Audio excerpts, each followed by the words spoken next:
So now we find a judge in Oregon under investigation for helping an illegal immigrant avoid capture by federal agents who were positioned outside the front of her courtroom to arrest him. Dan Springer's on that. He's live in Seattle. What do we know about what exactly happened in that courtroom, Dan? Well, the internal investigation, Bill, is still going on, but we do know that an illegal immigrant was allowed to avoid ICE agents by using a door reserved for the judge and court staff.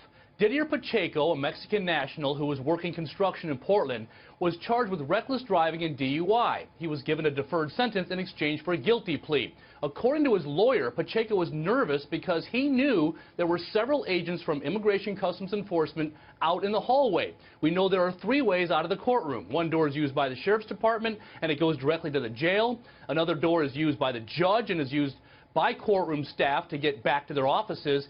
And in that hallway, there's access to a staircase that leads downstairs and out the front door of the Multnomah County Justice Center. And then there's a doorway that everyone else uses, which goes to the hallway. We know for sure he didn't go that way.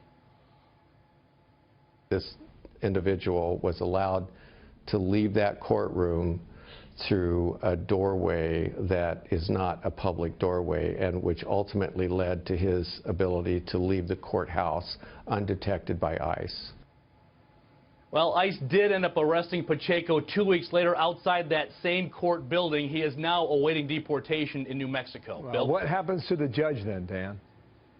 Well, we know the U.S. Attorney says he will not file criminal charges, even though federal law is clear that you can't help illegal immigrants avoid capture. So Monica Harans could face discipline from the court that hired her, and she could also face punishment by the Oregon State Bar Association. Harans, who was on the board of the Oregon Hispanic Bar Association, declined our request for a comment. Plenty of people think she should be finished as a judge. She aided and abetted a criminal. I think the judge broke the law. I think she violated the canons of judicial ethics. I think as a lawyer, her law ticket should probably get punched because I think she helped a criminal to escape.